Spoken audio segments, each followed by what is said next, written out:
অজিত মাইতি তৃণমূল নেতা সন্দেশখালীর এই তৃণমূল নেতাকে গতকালই রাতেই আটক করেছিল পুলিশ। মিনাখা থানায় নিয়ে যায়।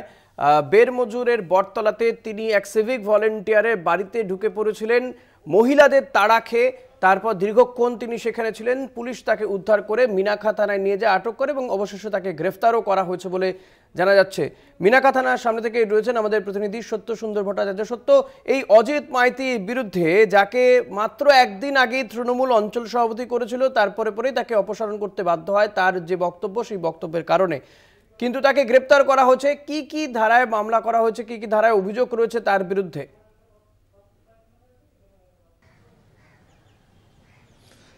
দেখো, অজিত মাইতির বিরুদ্ধে কিন্তু একাধিক অভিযোগ জমা পড়েছিল। তার যে গ্রামবাসীরা রয়েছে তারা কিন্তু গতকালও আমরা দেখেছি, তারা দফায় দফায় বিক্ষোভ দেখিয়েছেন বেরমজুর গ্রাম পঞ্চায়েতের বটতলা এলাকায়, যে জায়গায় মহিলারা সকাল থেকে তারা এমনটাই অভিযোগ জানিয়েছেন যে অজিত মাইতির বিরুদ্ধে কিন্তু জমি দখলের অভিযোগ ছিল, লুটপাটের অভিযোগ ছিল, এমনকি দোকান বাড়ি ভাঙচুরেরও অভিযোগ অজিত মাইতির বিরুদ্ধে ছিল। এই সমস্ত অভিযোগের ভিত্তিতে তার বিরুদ্ধে দৃষ্টান্তমূলক শাস্তির দাবিতে সরব হয়েছিলেন বেরমজুর যে ব্লক, সেই ব্লকের বাড়ির মহিলারা তারা বেরিয়ে এসে সোচ্চার হয়েছিলেন যে তাকে গ্রেফতার করতে হবে। তাকে গতকাল সন্ধেবেলায় প্রায় 4.5 ঘন্টা তিনি আশ্রয় নিয়েছিলেন এক সিভিক ভলেন্টিয়ারের বাড়িতে, এবং এই মহিলাদের ক্ষোভের থেকে বাঁচতেই তিনি আশ্রয় নিয়েছিলেন। পরবর্তীকালে তাকে আটক করে মিনাখা থানায় নিয়ে আসা হয় এবং আজ সকালে তাকে গ্রেফতার বলা হয়েছে। এবং সেই গ্রেফতারের কারণ হিসেবে তার বিরুদ্ধে যে সমস্ত, গতকাল থেকেই কিন্তু পুলিশের তরফে তার বিরুদ্ধে যে সমস্ত অভিযোগ জমা পড়েছিল, সেই অভিযোগের সত্যতা কতটা রয়েছে সেটা খতিয়ে দেখা হয়, এবং সেই খতিয়ে দেখার ভিত্তিতে জানা যায় যে শুধুমাত্র লুটপাট নয়, বাড়ি ভাঙচুর, ভয় দেখানো, জোর করে জিনিস নিয়ে নেওয়া, এই ধরনের, এমনকি জমি দখলের সঙ্গে জড়িত থাকারও অভিযোগ ওঠে। ফলে তাকে আজকে গ্রেফতার করা হয়েছে, এবং গ্রেফতার করে আর কিছুক্ষণের মধ্যে মিনাখা থানা থেকে তাকে বসিরহাট আদালতে তোলা হবে, এবং সেখানে তার বিরুদ্ধে কি ব্যবস্থা নেওয়া যায় সেই বিষয়টাও কিন্তু প্রশাসনের নজরে রয়েছে। শুধু অজিত মাইতি নয়, শেখ সিরাজউদ্দিনের বিরুদ্ধেও কিন্তু একের পর এক অভিযোগ জমা পড়েছে।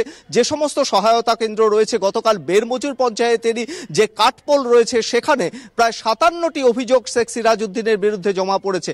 ফলে সেই জায়গাগুলোও কিন্তু খতিয়ে দেখছে পুলিশ, সন্দেশখালী থানার পুলিশ। ফলে সব মিলিয়ে এখনো পর্যন্ত অজিত মাইতির বিরুদ্ধে যে ধরনের অভিযোগগুলো এসছে, সেই অভিযোগের ভিত্তিতেই যেরকম তাকে গ্রেফতার করা হয়েছে, এবং এই গ্রেফতারের ফলে কিছুটা হলেও এলাকার বাসিন্দাদের যে ক্ষোভ প্রশমিত হবে, এমনটা আশা করছেন প্রশাসনের কর্তারা।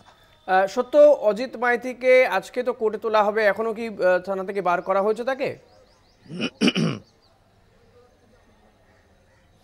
দেখো, মিনাখা থানাতেই গতকাল যখন তাকে নিয়ে আসা হয়, তারপর থেকে কিন্তু তাকে প্রাথমিকভাবে কিন্তু কয়েকটি জিজ্ঞাসাবাদ করা হয়েছে, এবং তার পাশাপাশি যে সমস্ত সূত্র মারফত অভিযোগের বিষয়টি নজরে এসেছে, সেই অভিযোগের ভিত্তিগুলো কিন্তু কতটা সঠিক, সেই বিষয়টা নিশ্চিত হওয়ার পরেই কিন্তু তাকে গ্রেফতার করা হয়েছে।